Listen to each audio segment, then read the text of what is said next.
بسم اللہ الرحمن الرحیم۔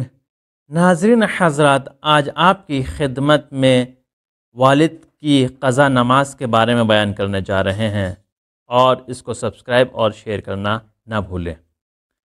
پہلا سوال اس بات کے پیش نظر کہ بڑے بیٹے پر باپ کی قضا نماز واجب ہیں، اگر بیٹا کھڑا ہو کر نماز نہیں پڑھ سکتا تو کیا بیٹھ کر پڑھ سکتا ہے، یا پھر ضروری ہے کہ کسی کو اجیر بنائے؟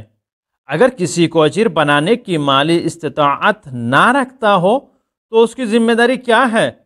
جواب: اگر اپنی نمازیں بیٹھ کر پڑھتا ہے اور مستقبل میں صحت یاب ہونے کی امید نہ رکھتا ہو تو باپ کی قضا نمازیں بیٹھ کر پڑھ سکتا ہے، اور کسی کو اجیر بنانا ضروری نہیں ہے۔ دوسرا سوال اختیاری وطن: 1-2 مہینے تک میری رہائش کے لیے کسی دوسرے شہر منتقل ہونے اور اس جگہ کو وطن کے طور پر اختیار کرنے کا ارادہ ہے، کیا میں ابھی سے، جبکہ فی الحال اس شہر میں مستقل نہیں ہوں، 10 دن سے کم مدت والے سفر میں وہاں نماز پوری پڑھ سکتا ہوں؟ جواب: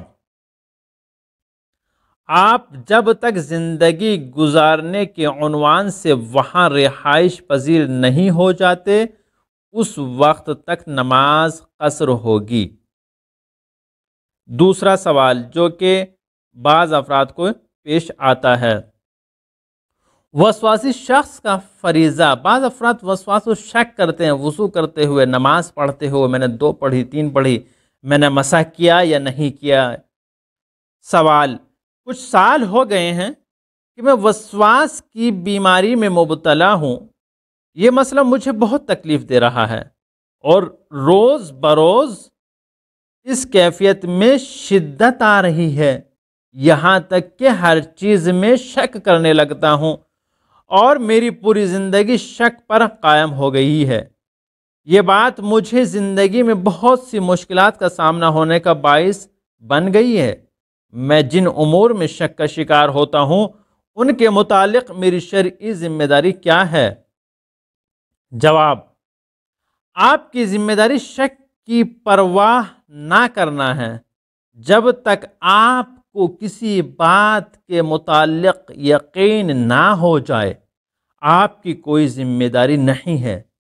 ضروری ہے کہ مکلف احکام شرعی میں اپنے ذوق اور سلیقے کی دخالت دینے سے پرہیز کرے، اور شریعت مقدسہ کے احکامات و فرامین کا فرمانبردار اور ان پر ایمان رکھنے والا ہو۔ اور اگر آپ نے ابھی تک شیئر نہیں کیا ہے تو شیئر بھی کریں اور سبسکرائب کرنا نہ بھولیں۔